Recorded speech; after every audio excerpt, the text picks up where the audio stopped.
Good morning sir, मैं अनु मिश्रा बात कर रही हूँ। मेरी कंपनी का नाम है Vaibhav Plasto printing and packaging private limited, Nagpur, Maharashtra. Sir, जैसे मैंने ना आपका वेब सर्च पे आपकी प्रोफाइल देखा था, मैंने वेबसाइट सर्च किया तो आपको श्रिंक की रिक्वायरमेंट होती है, जिसमें आपके मैंने देखा फ्लेवर्ड मिल्क की बहुत रिक्वायरमेंट रहती है सर।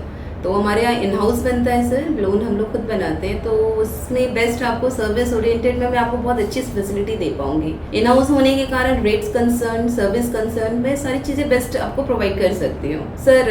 अगर मैं एक प्रोसेस की बात करूँ, अगर आपका ऑलरेडी आप कहीं से ले रहे हैं तो साइजिंग आपके एंड से कंफर्मेशन होंगी, तो वो बेस्ट रहेगा कि मैं आपको उस हिसाब से रेट्स दे सकती हूँ। और अगर आपका कुछ न्यू डेवलपमेंट्स हैं तो फर्स्ट प्रोसेस हमारा रहता है सर कि आप मुझे कंटेनर्स प्रोवाइड करिए, हम आपको साइजिंग और प्लस आपका ट्रायल सैंपल्स देंगे, आपके एंड पे ट्रायल लीजिए। अगर साइज वंस ओके हो जाता है तो मैं आपको रेट शेयर करती हूँ सर। अगर इन बिटवीन आप मुझे एक CDR फाइल दे सकते हैं या JPG भी शेयर करेंगे तो क्या है, नंबर ऑफ कलर्स से जजमेंट से मैं आपको प्रॉपर रेट्स दे पाऊंगी सर। तो उससे आपको भी एक आइडिया मिल जाएगा कि क्या रेट्स आ रहे हैं और कितनी क्वांटिटी बैठ सकती है उस रेट्स में। और मीनवाइल मैं सिलेंडर का रेट शेयर कर दूंगी सर। अगर ये सारी प्रोसेस आपको ओके लगती है तो फिर हम आगे बढ़ सकते हैं सर। सेकेंड चीज सर, जैसे ही मैंने आपको रेट्स दिया ना, हमारे जैसे कोटेशन आपको अप्रूव्ड हो जाते हैं, आपको क्वांटिटी सब बेस्ट लगती है, तो प्लीज़ मुझे आप CDR प्रोवाइड कर दीजिए। हमारा CDR का प्रोसेस ऐसा रहता है कि पहले हम आपको CDR जो आपका आएगा, कंटेनर रिसीव हो गया, मुझे साइज ओके हो गया है, देन हम आपका JPG कन्वर्ट करके भेजेंगे सर। आप उसमें चेक कर सकते हैं कि आपके टेक्स्ट, आपका साइज, सब कंस्ट्रेंट्स अगर ओके है तो ये इसके बाद आप मुझे मेल पे एक ओके भेजेंगे कि kindly process for the further. ये हमारा फर्स्ट प्रोसेस है डिजाइनिंग पॉइंट ऑफ व्यू में। CDR के बाद हमारा JPG कन्वर्जन, इसके बाद एक सर हम पेपर प्रूफ भेजते हैं, उसको हम डिजिटल बोलते हैं। ये इसलिए प्रोसेस को हम स्किप नहीं कर सकते, जिससे कि आप एक बार अपने नेकेड आइज से ये चेक कर सकते हैं विजुअली कि कोई टेक्स्ट में करेक्शन तो नहीं है। कई बार कस्टमर के एंड से छूट जाता है, सिस्टम पे हमें कई बार नहीं दिखती हैं चीज़ें, तो आपके फ्रंट हाथ में रहेगा तो आप ज़्यादा अच्छे से उसको समझा पाएंगे और देख पाएंगे आप कि अगर टेक्स्ट में कई बार क्या होता है, इंक्लूसिव ऑल टेक्स्ट लिखते हैं, वहाँ टेक्सेस की स्पेलिंग गलत हो जाती है। ये छोटी छोटी बारीक चीज़ें आप देख लेंगे। और शेड में भी अगर आपको उसमें कुछ करेक्शन लगता है तो ये लास्ट प्रोसेस रहता है डिजाइनिंग में। अगर ओके हो गया तो फिर हम इनग्रेविंग प्रोसेस में जाते हैं सिलेंडर का। अब ये सारी प्रोसेस होगी डिजाइनिंग पॉइंट ऑफ व्यू में सर। आपको रेस ओके हो गए, मैंने फिर सिलेंडर का जैसे JPG भेजती हूँ, आपको मैं सिलेंडर की PI शेयर करूँगी कि आपके डिज़ाइन से कितने नंबर ऑफ कलर्स बन रहे हैं और क्या मतलब अमाउंट आएगा। वंस आपका अमाउंट मुझे रिसीव हो गया तो मुझे आपके एंड से ना GST डिटेल्स लगेंगी, बिलिंग डिटेल्स, जिसमें आपकी कहाँ किस नाम से बिलिंग होगा और कहाँ शिपिंग होगा, ये सारी डिटेल्स मिलेगी तो हम आपका वेंडर रजिस्ट्रेशन कर पाएंगे सर। उसके लिए मुझे आपके सारी डिटेल, आपकी कंपनी का नाम, proper address, contact person, mail ID और GST डिटेल्स, ये सारी चीज़ें लगेंगी। वंस ये हो गया, आपका पेमेंट रिसीव्ड हो गया सिलेंडर का मुझे, तो फिर हम इसके लिए आपका लेजर क्रिएट कर देंगे सर। ये सारा प्रोसेस है, ये आपका एक बार वेंडर रजिस्ट्रेशन प्लस आपका designing point of view, sizing confirmation, ये हमारा प्रोसेस रहता है सर। हमारा जो इंटरनल प्रोसेस है, अगर कोई न्यू इंक्वायरी या लीड जनरेट कर रहे हैं, हाँ, आप पहले उसे CRM में EVs एंट्री बोलते हैं, वहाँ अपनी लीड एक फिल कर लीजिए, जिससे कि आप फर्दर जिससे भी डिस्कशन करेंगे तो कैसा है कि आपके लूप में रहेगा। लीड में पूरी डिटेल्स आती हैं, कॉन्टैक्ट पर्सन से लेकर कस्टमर की इंफॉर्मेशन जो फुल रहेगी, प्लस आपकी इंक्वायरी कहाँ से मिली, किधर से आगे क्या प्रोसेस आप रहेंगे, कोटेशन शेयर करना है, देन कंटेनर्स लेने हैं या CDR, ये प्रोसेस में अगर आप फिल करते रहेंगे तो ये आपके लिए भी बेनिफिट है। हमने भी लास्ट टाइम से अभी तक हम वही काम करते हैं, जिससे कि कोई भी अगर आपको जैसे लास्ट टाइम इतने कस्टमर से हम डील करते हैं तो याद नहीं रहता कि लास्ट कम्युनिकेशन क्या रहा, तो वो हमारे लिए बहुत अच्छा रहता है। तो फर्स्ट पॉइंट, लीड जनरेशन के लिए आप एक अगर फिल करके रखेंगे तो बेटर रहेगा। सेकेंड अपना आ गया, जैसे ही आपकी लीड हो गई, कस्टमर से आप बात कर रहे हैं, तो पहला पॉइंट है कोटेशन, जो कि हम CRM ERP में बनाते हैं। ERP का फॉर्मेट आपको पता है, एज पर रॉ मटेरियल्स के हिसाब से। अगर PVC की बात कर रहे हैं तो रेजिन क्या चल रहा है, प्लस उसमें कन्वर्जन कितना लेके वो रेट्स हम लेके फाइनल वर्किंग करते हैं। देन लैमिनेशन का, वंस आपने कोटेशन शेयर कर दिया कस्टमर को, उसके एंड से सब ओके हो गया है, मतलब उनके स्पेक्स के हिसाब से। ऐसा नहीं होना चाहिए, कई बार कस्टमर बिल्कुल फ्रेश होते हैं, उन्हें हमें शेयर करना पड़ता है, सजेस्ट करना पड़ता है। अगर आटे का है तो हमें भी पता है कि 5 kg के लिए 1280 का स्ट्रक्चर है, या अगर कस्टमर बिल्कुल वो कह रहे हैं कि नहीं मुझे 1270 ही चाहिए, तो हम उन्हें कॉन्ट्राडिक्ट नहीं कर सकते। उनसे आप ले लीजिए इनपुट, रेट शेयर करिए। वंस रेट्स ओके हो गया, देन उनका अगर डिज़ाइन आ गया है हमारे पास, अगर CDR फाइल, तो फिर हमें सिलेंडर का प्रोफॉर्मा देना पड़ता है। सिलेंडर का प्रोफॉर्मा के बेस्ड पर पेमेंट आ गया। पेमेंट के बाद हमें सबसे मेन होता है उनका लेजर क्रिएट करना। लेजर इस बेसिस पे होगा, उसके लिए आपको कस्टमर से GST डिटेल्स मंगानी पड़ेंगी। GST डिटेल्स में कस्टमर की बिलिंग का नाम पहला पॉइंट होना चाहिए। एक फॉर्मेट आप बना के रख सकते हैं एक्सेल में, जैसे हम लोग प्रैक्टिस में रखते हैं, क्योंकि डे बाय डे कस्टमर आपके क्लोज होते ही रहेंगे। तो एक फॉर्मेट बना के रखिए। फर्स्ट होगा customer name, shipping and billing details, GST number, customer का कॉन्टैक्ट पर्सन एटलीस्ट 2 देना है, 2 नंबर के साथ मोड ऑफ कॉन्टैक्ट में, जिससे कि अगर एक कस्टमर फोन नहीं उठा रहे तो दूसरे। और कोशिश करिए कि डायरेक्टर ना करके परचेज वाला, स्टोर वाले, जिससे हम ज़्यादा कॉन्टैक्ट करते हो, वो नंबर मेंशन करिए आप। ईमेल आईडी, ये आपका सारी डिटेल्स रहनी चाहिए। ये डिटेल जैसे ही मिलती है, और इसमें पेमेंट टर्म सबसे इंपॉर्टेंट है। पेमेंट टर्म अगर आपका 100% एडवांस है, तो यूजुअली हम क्या करते हैं, कस्टमर का PO के साथ 50 to 60% अमाउंट मंगा के रखते हैं। तो जब वो आप फॉर्मेट करेंगे एक्सेल शीट में, तो पेमेंट टर्म में आप लिखिएगा 60% with PO, then remaining before dispatch. और कौन से एग्जीक्यूटिव के लिए आप कर रहे हैं, जैसे बिंग में कोऑर्डिनेटर हूँ तो मेरे जैसे एग्जीक्यूटिव है, मेरे मैनेजर है सचिन राव, मैं उनका नाम लिखती हूँ। और ये फॉर्मेट की प्रिंट आउट आप नीचे बिलिंग डिटेल्स में दे सकते हैं। आप बिलिंग में जैसे विजय सर हैं, अंकित है, और भी उनके टीम मेंबर्स हैं, पर पेमेंट टर्म बहुत एग्जैक्ट होना चाहिए। एडवांस है तो कोई इशू नहीं है।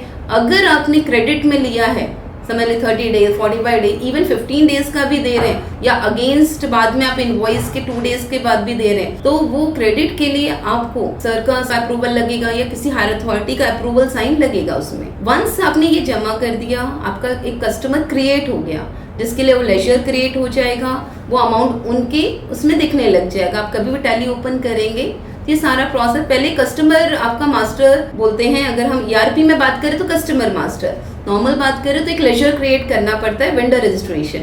ये प्रोसेस होना बहुत ज़रूरी है, अदरवाइज ना आप उसमें ऑर्डर जनरेट कर पाएंगे, क्योंकि ये प्रोसेस होने के बाद ही आपका टैब जैसे ही ओपन करेंगे ERP का, वो कस्टमर बाय डिफॉल्ट आ जाएगा जब ऐड हो जाएंगे। तो फर्स्ट प्रोसेस आपका है कस्टमर जनरेशन। कस्टमर मास्टर आपको बिलिंग में विजय सर से कांटेक्ट करके उनकी टीम को ये सारे सबमिट करके करना पड़ेगा। वंस आपका जैसे ही आपके फॉर्मा दिया, आपने सिलेंडर का पेमेंट आ गया, रेट्स ओके हो गए, तो हमारा डिज़ाइनिंग प्रोसेस पे स्टार्ट हो जाए काम।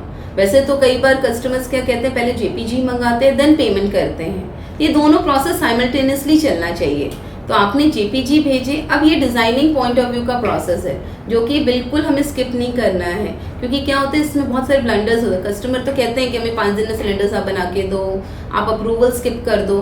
तो हमें अपनी कंपनी के जो नॉर्म्स हैं और आगे बेटरमेंट के लिए कोई भी प्रोसेस को स्किप नहीं करना है।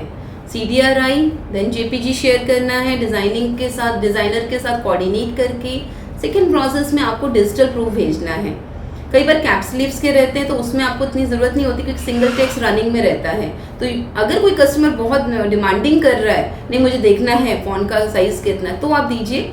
अदरवाइज लेकिन मैक्सिमम जहाँ टेक्स्ट और ह्यूज आपका डिज़ाइनिंग है, तो डिजिटल प्रूफ स्केप नहीं करना है। डिजिटल प्रूफ हमने जैसे कुरियर किए किसी भी मोड में, आपका वो ओके हो जाता है।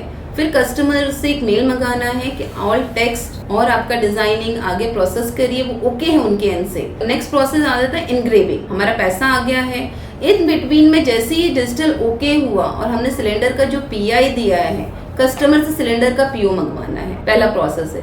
PO जैसे ही आएगा तभी हम इनग्रेविंग में आगे बढ़ सकते हैं। तो ये प्रोसेस अगर आप पहले कर लेंगे तो आपका टाइम बच जाएगा डिजिटल के पहले ही, अगर कस्टमर सब ओके हैं देने को। तो जैसे PO आया, हमें वो डिज़ाइनर को सबमिट करना है। वो जो PO है फिर वो अकाउंट्स टीम के साथ कोऑर्डिनेशन में होता है। आपका जैसे ही डिजिटल ओके हो गया, अब आप जाएंगे प्रोसेस में आपका सिलेंडर इनग्रेविंग में। सिलेंडर इनग्रेविंग जैसे ही होता है, हमारे पास max to max 4 to 5 days लगता है। आपके पास प्रूफ आएगा, इसमें 2 कॉपी आएंगी, एक कॉपी कस्टमर को भेजना है। अगर 3 कॉपी आ रही तो 2 भेजिए, एक रिटर्न मंगवाइए सील स्टैम्प और साइन के साथ, कस्टमर को पूरा चेक करके शेड एंड अप्रूवल लेकर। जैसे ये ओके हो जाता है फिर हम डिजाइनर को बताते हैं कि ओके हो गया, आप सिलेंडर वालों से मंगवा लीजिए। ये प्रोसेस फिर हमें कस्टमर को बताना है कि उसमें भी 2 दिन का टाइम लगता है। इन सब प्रोसेस में मैक्स टू मैक्स आपको ऐसे नहीं बोलना कि 4 दिन 5, क्योंकि सारे प्रोसेस बेस्ड है। अगर अप्रूवल्स नहीं आएंगे तो हमारा उसी में मेन टाइम कंस्ट्रेंट जा रहा है। तो कस्टमर को हमें ये चीज़ कन्वे करना है, टाइम हमारा क्यों ज़्यादा जा रहा है। हो सकता है हमें कुरियर से भेजना 3-4 दिन वहाँ लग रहे हैं, बस से भेजे तो 1 दिन लग रहे हैं। तो ये अपना है मोड ऑफ कम्युनिकेशन का, कि कस्टमर के साथ हम कैसे डील कर रहे हैं, इजी गोइंग कैसे हो, कितना फास्ट उनसे सर्विस दे सकते हैं। ये प्रोसेस हो गया डिजाइनिंग का। सिलेंडर जैसे ही आता है, ये आपका CDR से रिलेटेड सारी चीज़ें थी। Designing point of view, cylinders कब बनते हैं, क्या हमें डिजिटल कब भेजना है, कब एनग्रेविंग प्रोसेस होगा। अभी जैसे ही आपका ये डिजाइनिंग पॉइंट ऑफ व्यू होता है, हमें टेक्निकल डिटेल्स फिल करना होता है जॉब कार्ड से पहले, जिसको ERP में आइटम मास्टर बोलते हैं। इसके लिए हमें सबसे पहले ग्रिड लेना पड़ता है डिज़ाइनर से। जब प्रिंटिंग प्रोसेस की बात होती है, प्लेन में कोई ग्रिड नहीं रहता है। प्लेन में अगर बात करें तो आपको साइज एंड स्पेसिफिकेशन कस्टमर के अंदर से आया या हमने दिया कुछ भी, वो सैम्पल अप्रूव्ड हुआ है, तो वो सारी चीज़ें कोऑर्डिनेट करके आपको खुद फिल करनी पड़ेंगी। सेकेंड चीज़, अगर प्रिंटिंग में है तो डिज़ाइनर आपको ग्रिड देंगे, वो सारी ग्रिड के थ्रू आपको सारी डिटेल्स भरनी है। ये फर्स्ट प्रोसेस होगा जॉब कार्ड से पहले। पहला आइटम मास्टर बनाना है, आइटम क्रिएट करना है। सेकेंड आ गया अपना जॉब कार्ड पंच करना। जॉब कार्ड पंच के लिए आप ERP जाएंगे। ERP में आपका आएगा ऑर्डर ऑर्गेनाइजर, और ऑर्डर ऑर्गेनाइजर में जैसे ही जाएंगे आपका कस्टमर जैसे क्रिएट है, फॉर एग्जाम्पल जैसे हल्दीराम है, आपने हल्दीराम का ऑलरेडी लेजर, जैसे मैंने बताया था, कस्टमर मास्टर की डिटेल दी थी, वो ऑलरेडी फिल्ड हो चुकी है बिलिंग वालों से। आप जैसे ही ऑर्डर ऑर्गेनाइजर में जाएंगे, हल्दीराम टाइप करेंगे तो बाय डिफॉल्ट आपका आ जाएगा, उसको सेलेक्ट कर लीजिए, उसकी सारी डिटेल्स आ जाएंगी, कस्टमर का नाम, ईमेल ID, पेमेंट टर्म, सारी चीज़ें आएंगी। तो फर्स्ट आपको उसमें भरना है ऑर्डर का रिक्वायर्ड डेट। हर चीज़ का एक टेन्योर होता है, अगर समझ लीजिए 2 प्लाई जॉब है तो उसका कितना रहेगा, तो वो जजमेंट करके आपको रिक्वायर्ड डेट डालना है। बिकॉज ये जब हम ऑर्डर पंच करेंगे, ये डायरेक्टली कस्टमर को व्हाट्सएप पे या टेक्स्ट मैसेज जाता है कि आपको ऑर्डर पंच हुआ है और आपका एक टेंटेटिव यहाँ तक मटेरियल इस दिन को पहुँचेगा। तो कस्टमर से हमारी क्या बात हो रही है वो बहुत प्रॉपर सोच के ही आपको जाना है। अगर श्रिंक की बात करते हैं तो कई बार हम मैक्सिमम 10 डेज का लेते हैं, प्लेन में बात करते हैं तो इस सारी चीज़ें आपको सोच के करनी है। तो ये हो गया पहले कि प्रॉपर रिक्वायर्ड डेट डालना है। सेकेंड, PO का डेट आएगा, एंड नेक्स्ट PO का अगर कुछ नंबर है या व्हाट्सएप पे आया, मेल आया है तो वो लिखना है। मोस्ट इम्पॉर्टेंट आ गया प्रोडक्शन और कस्टमर के लिए कमेंट्स, वो आपको लिखना है। यूजुअली कई बार क्या होता है कि कुछ स्पेशल कमेंट्स लिखने प्रोडक्शन के लिए कि इतनी सीलिंग होनी चाहिए, इतना COF होना चाहिए, कुछ टेक्निकलिटीज। नहीं तो फिर हम लिखते ही हैं कि नया जॉब है कि शेड किससे लेना है, सिलेंडर प्रूफ से, टेक्स्ट किससे लेना है, डिजिटल से या किसी से भी, वो सारा चीज़ आपको प्रोडक्शन के लिए डालना है। ये है, मैं सारा चीज़ें आपको जॉब कार्ड पंच की प्रोसेस बता रही हूँ आपको। फिर देन नेक्स्ट नीचे आएंगे, पहला आ जाएगा आइटम सिलेक्शन। हमारा क्या वेरिएंट था, PVC था, BOPP था कि पॉलीथिलीन है कि लैमिनेशन है, वो सेलेक्ट करना आपने, जो आइटम ने हमने बनाया होगा। अब जैसे मैंने हल्दीराम का जॉब कर लिया तो लैमिनेशन सेलेक्ट किया। हल्दीराम का जो भी वेरिएंट है, अगर मेरे को हल्के फुल्के का ऑर्डर डालना है तो मैं वहाँ सेलेक्ट करूँगी, वो आ जाएगा उसका rates, quantity, then make to order पे क्लिक करना है, देन सेव एंड सबमिट। ये हो गया इनिशियल आपका जॉब कार्ड पंचिंग, ये प्रोसेस है। उसके साथ आपको कुछ अटैचमेंट्स लगाने पड़ेंगे, जैसे कि PO आया कस्टमर का, आप जैसे ही सेव एंड सबमिट करेंगे अटैचमेंट वाला एक कॉलम दिखेगा आपको, टैब्स में जाइएगा, अटैचमेंट दिखेगा आपको, वहाँ जाइएगा, पहले PO अटैच करना है, नेक्स्ट कॉस्ट शीट अटैच करनी करंट RM के हिसाब से, and the next one the approval on that cost sheet. ये हो गया हमारा जॉब कार्ड पंचिंग का प्रोसेस। कोऑर्डिनेटर का देखा जाए तो बैक ऑफिस में जितना मतलब है हमें काम करना, आपको एक एग्जीक्यूटिव अगर बाहर है तो उसको इंटरनल प्रोसेस का टेंशन नहीं होना चाहिए। एग्जीक्यूटिव को हमें 110% सपोर्ट करना है बैक ऑफिस के थ्रू, जिससे कि हम दोनों को मिलकर सेल अचीवमेंट हो, कस्टमर को हम सर्विस दे पाएँ। सर्विस ओरिएंटेड वर्क करना है, चाहे वो इंटरनल प्रोसेस को कोऑर्डिनेट करके हो, एक्सटर्नल प्रोसेस में कस्टमर को सर्विस देना है। इंटरनल प्रोसेस का मतलब है कि हमें सारी डिटेलिंग हमारे पास गो थ्रू होनी चाहिए। तो सबसे पहला काम है कि लीड जनरेशन होना चाहिए। अगर लीड्स नहीं होंगे तो हम कोऑर्डिनेटर काम क्या करेंगे। तो लीड्स के लिए आपको बहुत सारे प्लेटफॉर्म्स है, जैसे हमारे पास है, हमने इतना पैसा डाला है इंडिया मार्ट पे। आप इंडिया मार्ट पे ह्यूज आते हैं, हर कोऑर्डिनेटर कम से कम हर महीने 1-2 कस्टमर तो क्लोज करती हैं, और अगर आप उस पर ज़्यादा टाइम देंगे तो और ज़्यादा कस्टमर्स भी आप क्लोज कर सकते हैं। इंडिया मार्ट बहुत अच्छा प्लेटफॉर्म है, छोटे से बड़े कस्टमर, बस आपको समझ में आना चाहिए कि क्या प्रोडक्ट है और किसके लिए कस्टमर क्या इंक्वायरीज कर रहा है। तो उसके लिए इम्पॉर्टेंट क्या चीज़ है कि आपको आपकी डिटेलिंग आपको पता होना चाहिए, अपनी कंपनी में क्या क्या हम प्रोडक्ट काम कर रहे हैं। वो चीज़ का अगर एक बार आ गया तो आप डेफिनेटली कस्टमर को हम सर्विस दे सकते हैं थ्रू आंसरिंग। मतलब बीइंग कोऑर्डिनेटर, अगर आप बार बार एक कस्टमर को बोलते रहेंगे, सर मैं बताती हूँ, मैं थोड़ी देर में सीनियर से पूछती हूँ, तो कस्टमर का इंटरेस्ट चला जाएगा। आपको ये गैम्बलिंग करना आना पड़ेगा कि कस्टमर को हमें कैसे ग्रैब करके रखना है। ये सबसे इंपॉर्टेंट होता है कोऑर्डिनेटर की पिचिंग में। जैसे मैं अगर बीइंग कोऑर्डिनेटर मैं कस्टमर से बात कर, बहुत सारी चीज़ें हमें भी नहीं पता होती, हम अपडेट्स लेते हैं, अपडेट्स पे काम करते हैं, पर सबसे इंपॉर्टेंट कस्टमर को ग्रैब करना।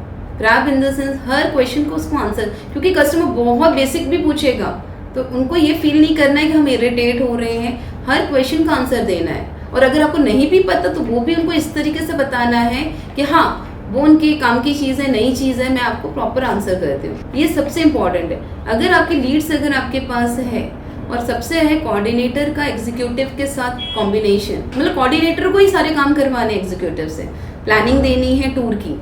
नेक्स्ट प्लानिंग में मुझे लगता है कि हाँ मेरे कस्टमर्स या एग्जिस्टिंग कस्टमर के नए लगता है कि फ्रूटफुल है, मुझे हैदराबाद भेजना है मेरे एग्जीक्यूटिव को, उनसे डिस्कस करके हमें लीड्स निकालनी है, वहाँ पे अपॉइंटमेंट्स अलाइन करने हैं वाया कॉल, व्हाट्सएप, ईमेल, सारी चीज़ें अपॉइंटमेंट्स अलाइन करने से साथ साथ मीनवाइल हमें सैम्पल्स भेजने हैं वहाँ पर, जिससे कि कस्टमर को क्या होता है बार बार वो नाम रट जाना चाहिए कि हम बात कर रहे हैं Vaibhav Plasto printing and packaging Nagpur Maharashtra से, और कोऑर्डिनेटर का नाम है अन्नू मिश्रा।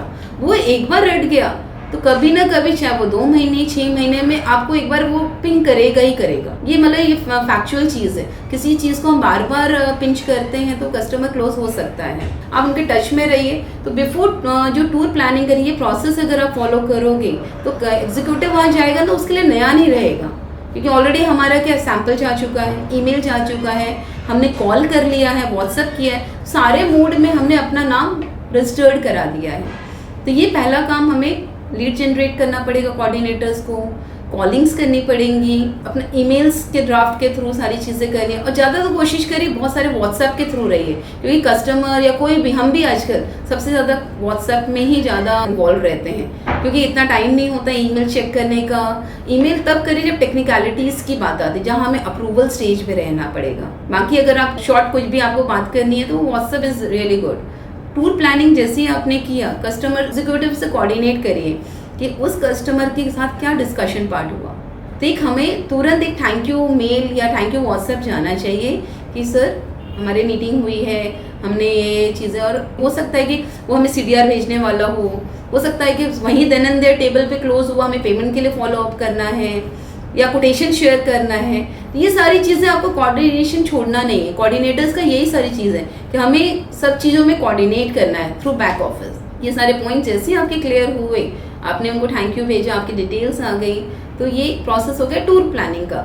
जैसे डिटेल्स आ गई तो कई बार एग्जीक्यूटिव बिजी रहते हैं, तो उनसे डिटेल लेके हमें, एक हमारा ग्रुप है मार्केटिंग, VPPL मार्केटिंग, वहाँ पे हमें डिटेल्स डालना पड़ता है, किससे मुलाकात हुई, किस कंस्ट्रेंट में हुई, न्यू है कि एग्जिस्टिंग है, क्या उनका पोटेंशियल है, कस्टमर क्लोज अगर हो गया तो क्लोजिंग में हो, कितने अमाउंट का ऑर्डर हमें रिसीव हुआ है, या फिर फ्यूचर में क्या डिस्कशन पार्ट चलेगा, ये सारी चीज़ें हमें डालना पड़ता है व्हाट्सएप में। जैसे अगर हमने कोटेशन शेयर किया है, सिर्फ व्हाट्सएप या ईमेल करके छोड़ना नहीं है, उनके टच में रहना है। तो पहला है कि अगर आपने ईमेल किया तो उनको एक रिंग करके बोलो, सर मैंने कोटेशन शेयर किया, प्लीज़ चेक। तो क्या होता है, उनको एक हैमरिंग रहता है कि हाँ मेरे से कोई मतलब टच में बात कर रहा है। आपने अगर समझ लिया उसने नहीं रिप्लाई किया, 1 दिन 2 दिन बाद फिर से आप पूछे, सर आपने कोटेशन चेक किया, या व्हाट्सएप में करिए। तो ये प्रोसेस है।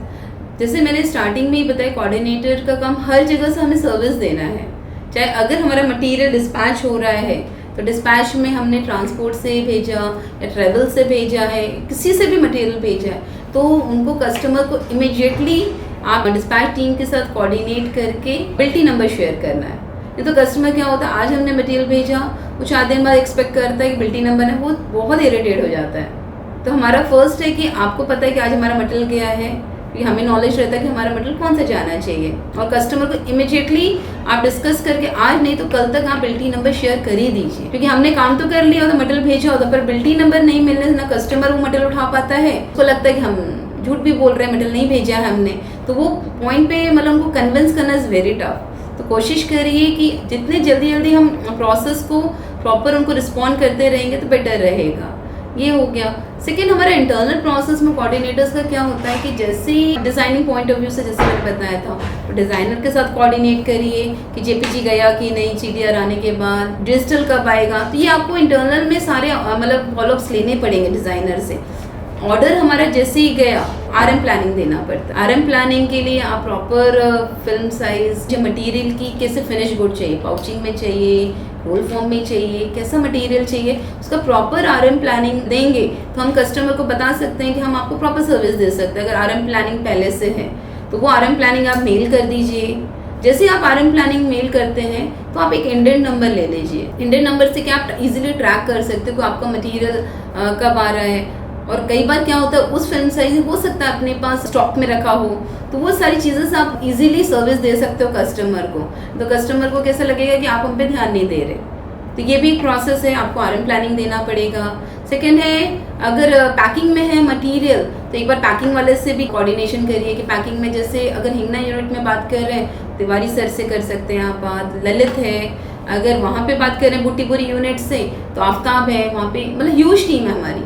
पर ये है कि आपको सबसे कोऑर्डिनेशन, सबसे टच बना के रखना पड़ेगा। बाकी सब अपने अपने एंड पे अपना सब काम करते हैं, पर हमें सर्विस देना है कस्टमर को, तो हमें सबके साथ प्रोसेस में सबके साथ जुड़ के सर्विस रखना पड़ेगा कि पैकिंग कब हो रही, क्योंकि कस्टमर क्या होता है ना, एक मिनट में कॉल करता है, उसको सब आंसर चाहिए कि प्रिंटिंग कब हुआ, और इसके बाद हमारा फर्स्ट लैमिनेशन कब हो रहा है, पाउचिंग कब लग रही है। तो सारी प्रोसेस में आपको कहीं ना कहीं इन्वॉल्व रहना पड़ेगा। आपको अपने जॉब के बारे में जब तक कस्टमर को मिल ना जाए, वो यूज़ ना कर ले, तो सारे प्रोसेस में रहना पड़ेगा। अगर एक जैसे अपने पास नया स्पेसिफिकेशन आया है, तो मेरे एग्जाम्पल पापड़ का ही ले लेते हैं हम। सेंटर सील पाउच है, यूजुअली अगर पाउचिंग है, हमें ERP में अगर हम कोड की बात करते हैं तो फिजिकल अपीयरेंस हमारा जो रहेगा वो हमारा क्लोज विड्थ में रहेगा। अगर मेरा क्लोज विड्थ है 120 और हाइट है 175, तो ERP में सबसे टॉप मोस्ट में 120 बाय 175 आपको लिखना पड़ेगा। विड्थ में 120 या 175 हाइट में आ गया। उसके बाद आ जाता है हमारा सिलेक्शन कि किस में देना है। कई बार कस्टमर बोलता है मुझे kg में ही दीजिए, तो यूनिट ऑफ मेजरमेंट जो भी आपका रहेगा वो मिलीमीटर में रहेगा, और आपका जो मटेरियल किस में आपको रेट्स देना है वो आएगा किलोग्राम में। देन आफ्टर आपको सेलेक्ट करना है लैमिनेशन, देन आ गया आपका फिर सारे आपके RM के रेट्स आएंगे। जैसे स्ट्रक्चर अगर हमने लिया, समझ लीजिए अगर मैं पापड़ की बात करूँ तो 1240 का स्ट्रक्चर, 1240 मतलब 12 पॉलिस्टर 40 पॉली नेचुरल, ये हमारा अगर स्ट्रक्चर हम कस्टमर ने दिया, हमने सजेस्ट किया। तो जैसे ही रेट्स आ जाते हैं तो हमारा जो रहेगा इसमें कस्टमर ने बोला मुझे 2 टन के लिए आप रेट दीजिए, तो उसमें मेजर रहता है इंक प्रोसेस कितना लेना है हमें, वाइट इंक कितनी लेनी है, और हमारा सॉल्वेंट कितना लगेगा। तो अगर मैं प्रॉपर 2 लेयर की बात करूँ, आपका 1 GSM आपका लगेगा सॉलिड इंक, जिसमें अमाउंट आता है 1450 रुपीज़, आप 1500 भी ले सकते हैं, 1450। सेकेंड आ गया अपना वाइट का इंक, वो भी हमने 1 GSM लिया है। एक्चुअली ये सारे जो इंक GSM हैं हम रिवाइज भी करते रहते हैं। आफ्टर प्रिंटिंग के बाद हमें जब पता चलता है कई बार इंक कम भी लग रही है, तो फिर नेक्स्ट रेट्स में हम इसको रिवीजन भी करेंगे।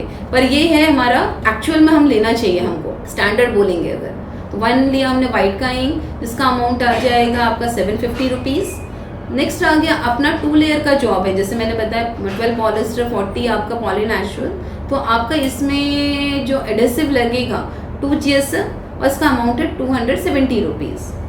ये सारी चीज़ आप प्रैक्टिस में करते रहोगे और अलग अलग कोटेशन बनाते रहेंगे। हम कोऑर्डिनेटर्स कैसे अलग अलग कोटेशन बनाते तो अपने को पता चलता है कि क्या स्ट्रक्चर पे कौन से प्रोडक्ट का होना चाहिए, कितनी इंक लग रही है। तो डे बाय डे जितनी इंक्वायरीज़ को आप फ्लो करोगे, जितनी इंक्वायरीज़ पे काम करोगे प्रोडक्ट लाइन पे, तो आपको समझ में आएगा। अब आ जाता है नीचे का प्रोसेस, मेन आपका सेगमेंट आएगा ओपन विड्थ। अभी मैंने बात की 120 क्लोज विड्थ है, अगर इसको हम ओपन करेंगे, सेंटर सीलिंग है, सेंटर सीलिंग में कस्टमर का अगर डिज़ाइन में समझ लीजिए आपका 10-10 mm आ रहा है सेंटर सीलिंग का, तो 120 प्लस इंटू 2 + 20 ये आपका ओपन विड्थ आ गया। नियर अबाउट 260 आएगा। तो वो 260 आपको नीचे लिखना है। यहाँ पे आपका ओपन विड्थ आएगा, हाइट सेम रहेगी। एंड आफ्टरवर्ड्स आया, सॉरी मैंने बीच में स्किप कर दी, वेस्टेज और आपका ओवरहेड लेना, वो इम्पॉर्टेंट है। अभी जो हमारा रिकमेंडेड है फ्रॉम 0 to 2 टन के लिए हमें 10% लेना है। अगर इससे हायर ले तो बहुत ही अच्छा है। अगर हम रेट्स पे तो 10% तो मिनिमम लेना ही है। 10% वेस्टेज हो गया। और ओवरहेड में से अगर हम बात करते हैं समझ अपना 0 से 1 टन के लिए, तो हमारा मिनिमम जो आना चाहिए RMC वो 78% आना चाहिए। तो उसके हिसाब से हमें सेटिंग करनी है, वो रेट्स आपको मैच करना पड़ेगा। तो 2 लेयर के लिए आप 1035 ले सकते हैं, 1040 ले सकते हैं। 40 मतलब ओवरहेड, 10 वेस्टेज, 10% वेस्टेज, और 40 आपका अमाउंट में आएगा, परसेंटेज में नहीं आएगा। अब बात करते हैं पाउचिंग कॉस्ट के लिए। पाउचिंग कॉस्ट में सबसे पहले आता है पाउचिंग का वेस्टेज। जब हम पाउचिंग बनाते हैं तो बहुत वेस्टेज निकलते हैं। तो अगर हम वही चीज़ जिपर में करें तो अलग कॉस्टिंग जाएगी। कई बार बहुत क्रिटिकल पाउचिंग होता है तो उसमें हम जो वेस्टेज लेते हैं वो 3% लेते हैं। और अगर रेगुलर है, 3 साइड सील है, सेंटर सील पाउच है, तो 2.5% चलता है। और अगर टनेज में दे रहा है कस्टमर 15 टन के लिए, 10 टन के लिए, तो हम 2% तक भी जा सकते हैं। तो मैक्सिमम अपना 3% रहेगा वेस्टेज पाउचिंग का। अब कॉस्ट कैसा रहता है, अगर सिंपल हमारा रोल फॉर्म का रेट आया 180, तो उसके ऊपर आपको 20 से 25 रुपये एक्स्ट्रा लेना है पाउचिंग कॉस्ट में। अगर मेरा समझ लीजिए 20 से 25 मुझे इस तरीके से सेटिंग करनी है। अब पाउचिंग कॉस्ट एक कॉलम आता है, वहाँ अगर मैं बात करूँ 200 ग्राम के, अभी जैसे पापड़ की बात चल रही है, तो एक 15 पैसे से 20 पैसे के बीच में आता है। आप जैसे वो डालेंगे तो आपको डिफरेंस दिख जाएगा। रोल फॉर्म और पाउचिंग कॉस्ट का नीचे आएगा, 20 से 25 रुपये का अलग से आ जाएगा। तो आपको समझ में आ गया कि एग्जैक्ट है। तो कस्टमर को हमें कितना दे देंगे, 205 रुपये केजी का रेट दे देंगे पाउचिंग का। ये हो गया हमारा पाउचिंग का सेंटर सील का कॉस्टिंग। तो कई बार क्या होता है, कस्टमर को हम कुछ स्पेसिफिकेशन शेयर करते हैं, तो कस्टमर कहता है मेरा एग्जिस्टिंग जॉब है, बहुत मतलब उनसे डिस्कशन पार्ट करने के बाद बोलते हैं मेरा एग्जिस्टिंग जॉब है, आप उसी के बेसिस पे मुझे रेट्स दो। तो हम लोग कस्टमर से कोऑर्डिनेट करके उनके एग्जिस्टिंग सैंपल मंगाते हैं। तो जैसे सैंपल वंस रिसीव हुआ हमारे पास, फिर उसको हमें क्वालिटी एनालिसिस रिपोर्ट के लिए देना है। अभी जैसे ही हमने QC वाले से कोऑर्डिनेट किए, वहाँ से हमारे पर रिपोर्ट ईमेल पे आ गया एनालिसिस विद इन, कई बार बहुत अर्जेंसी रहे तो एक दिन में भी देते हैं, या max to max next day मिल ही जाता है। एनालिसिस रिपोर्ट आया तो उससे हमें ये समझ में आ जाए। कई बार कस्टमर क्या बोलता है कि अरे मेरा तो 3 लेयर जॉब है, फिर एनालिसिस रिपोर्ट में पता चलता है वो 4 लेयर का जॉब निकला। तो हमें कस्टमर को वो क्लैरिटी देनी पड़ती है कि सर ये रेट्स में डिफरेंस आ रहा है, इसलिए आपकी ईल्ड्स में आपको प्रॉपर नहीं मिल रहा। क्या होता है, हम जब डिस्कशन करते कस्टमर बहुत जगह से कई बार मटेरियल ले रहा है, या उसको बहुत क्लैरिटी नहीं रहती, कुछ वेंडर्स उनको प्रॉपर आंसर नहीं करते, इसलिए हम उनसे सैंपल मंगवा लेते। अब जैसी एनालिसिस रिपोर्ट आई तो मुझे उनको कस्टमर से मैंने डिस्कशन किया कि सर मैं रेट शेयर करूँ आपके उसी एनालिसिस रिपोर्ट के बेसिस पे। तो कस्टमर को कहता है कि हाँ आप रेट शेयर करो। तो रेट्स के लिए मेरे पास इनपुट्स आ गए, तो मेरे पास फिजिकल सैंपल भी है। कोशिश करो कि 2 सैंपल आए। कई बार क्या होता है QC में हम देते तो उन्हें कुछ ब्लॉक में वो कट करके लेना पड़ता है सैंपल, तो वो कई बार हमें साइजिंग कंफर्मेशन प्रॉपर ना मिले। वैसे तो वो लोग प्रॉपर एनालिसिस में हाइट, वेट, ओपन वेट कितना है, इंक कितना लग रहा है, कितने GSM का जॉब हो रहा है, सब मेंशन होता है। स्टिल अपने पास फिजिकली रहना चाहिए। फिजिकल में हमें खुद चेक करना है कितने माइक्रोन का जॉब जा रहा है माइक्रोमीटर से। फिजिकल में स्केलिंग से प्रॉपर करिए कि जिपर का जॉब है तो कितने mm का जिपर लग रहा है, गजेट है तो कितना डेप्थ है। ये सारी चीज़ें आपको खुद को भी फिजिकली पता होनी, क्योंकि हम कस्टमर से क्या है उतने अच्छे से इंटरेक्ट होकर हम उनको रिस्पॉन्ड कर पाएंगे। तो जैसे इनपुट आया फिर हमें ERP के थ्रू कोटेशन बनाना है। अगर रोल फॉर्म का तो रोल फॉर्म के कोटेशन को शेयर करना है, और अगर पाउचिंग का तो पाउचिंग का शेयर करना है। वंस अगर आपको ओके हो गया, और कस्टमर से ये बहुत क्लियर करना है कि कितना क्वांटिटी उनको लगता है। तो अगर वो कहता है कस्टमर मुझे आप स्लैब वाइज रेट दीजिए, 1 टन का दीजिए और एक मुझे 5 टन का दीजिए, तो आप स्लैब वाइज में रेट दीजिए। उनको डिफरेंस समझ में आना चाहिए कि क्यों रेट में डिफरेंस आ रहा है, वो चीज़ आपको कस्टमर को समझाना बहुत ज़रूरी है। अभी कस्टमर की अपनी इंक्वायरी आई है कि उनको जिपर की कॉस्टिंग चाहिए इंक्लूडिंग साइड गजेट का। जैसे प्रोडक्ट आया है, होनी चाहिए, सैम्पल है, साइड गजेट है और हमें जिपर का रेट देना है। तो साइड गजेट में क्या होता है, पहले हमें ये चेक करना है इसका डेप्थ कितना है। अगर मेरे पास एनालिसिस रिपोर्ट है तो उसमें बहुत क्लैरिटी पता चल जाती है कि कितने mm का गजेट दिया हुआ है, इसको गजेट बोलते हैं। इस बॉटम गजेट है, इसका डेप्थ समझ लीजिए 40 बाई 40 है, 40 और 40 मतलब 80 टोटल। तो हमें कैसे लेना है, ये हाइट है।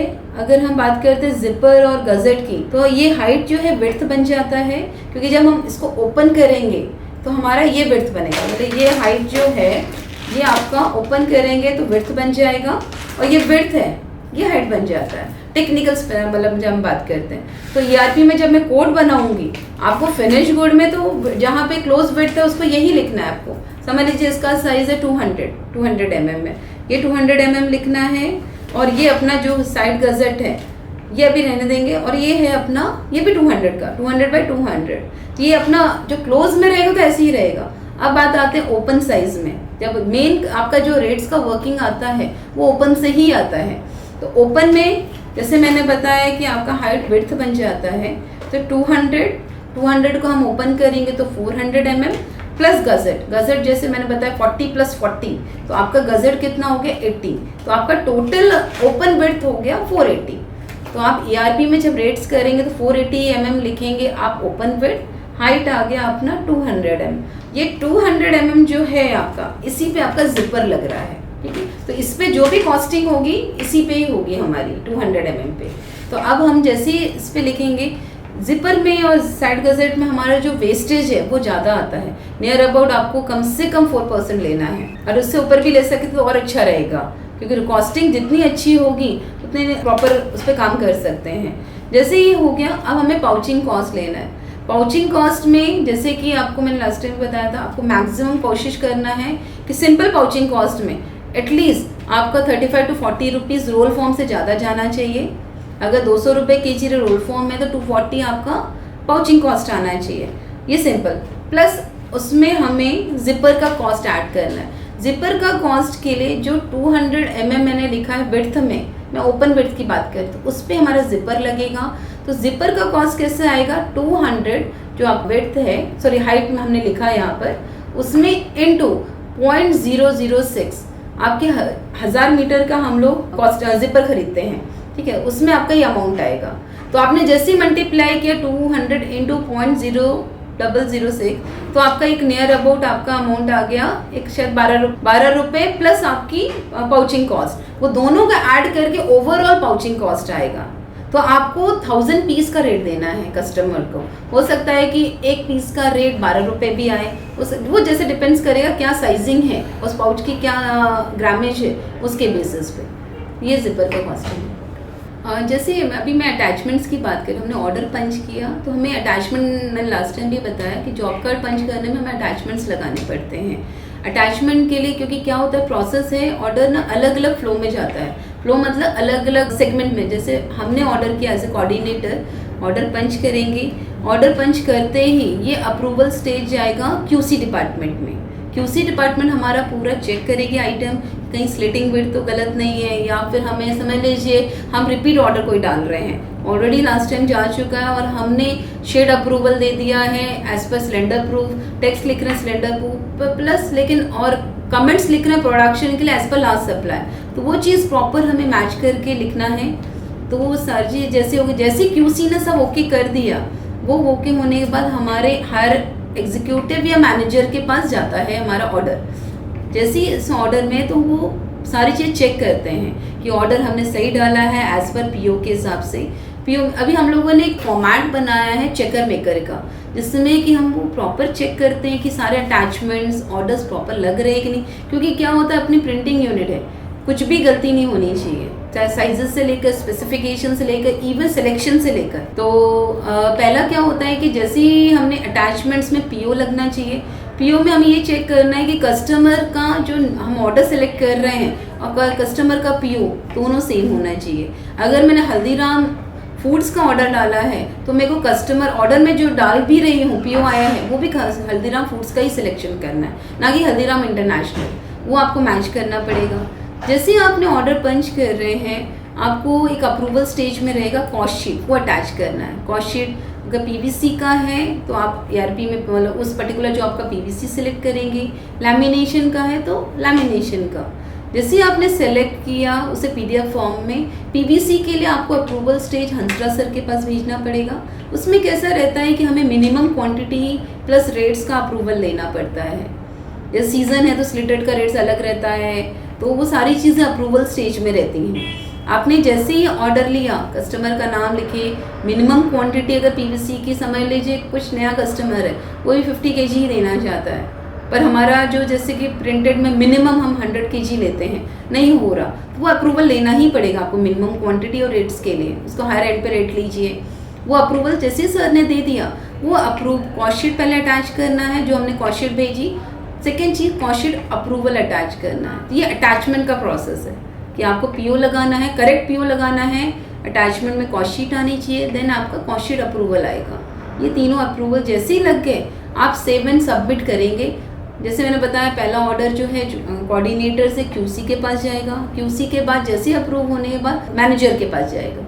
मैनेजर जैसे ही ओके करते हैं, सब उनको लगता है कि ओके है ऑर्डर, वो जाता है अकाउंट्स टीम के। अब अकाउंट्स टीम में कई बार कस्टमर हमारे एडवांस पार्टी होती है, तो बिफोर ऑर्डर पंच करने से पहले हमें कस्टमर को उसका पीओ जैसे ही आया, हमें पीआई शेयर करना है कि इतनी क्वांटिटी का हमें एडवांस चाहिए अलॉन्ग विद पीओ, 50% 60%, वो आपके टर्म्स कितने मतलब डिस्कशन पार्ट में है। वो एडवांस आने के बाद अगर अकाउंट्स टीम को लगता है कि उसकी कोई भी पुरानी कोई आउटस्टैंडिंग नहीं है, कोई ओवरड्यू अमाउंट नहीं है, या फिर एडवांस हमारे पास सब ओके है, वो सारे अगर प्रॉपर वर्किंग है, तो देन वो प्रोसेस जैसे ही वो अप्रूव करते हैं, वो जाता है प्रोडक्शन एंड पे। अब इसमें भी एक है, अगर न्यू जॉब है तो प्रोडक्शन एंड में पहले बॉम्ब क्रिएट होता है। अगर एग्जिस्टिंग जॉब है तो वो डायरेक्टली प्रोडक्शन को दिख जाएगा, और न्यू है फ्रेशली तो पहले बॉम्ब क्रिएट होगा। बॉम्ब क्रिएट होने के बाद प्रोडक्शन उसको प्लानिंग में लेंगे। ये सारे प्रोसेस हैं जॉब कार्ड रिलेटेड कि आपके इतने फेजेस में ऑर्डर जाता है। जॉब कार्ड पंच, कोऑर्डिनेटर्स के बाद क्यूसी, क्यूसी के बाद आपके manager, then accounts team, then production team, then afterwards आगे प्रोसेस में आएगा प्रिंटिंग शेड्यूल्स या जो भी प्रोसेस में रहेगा।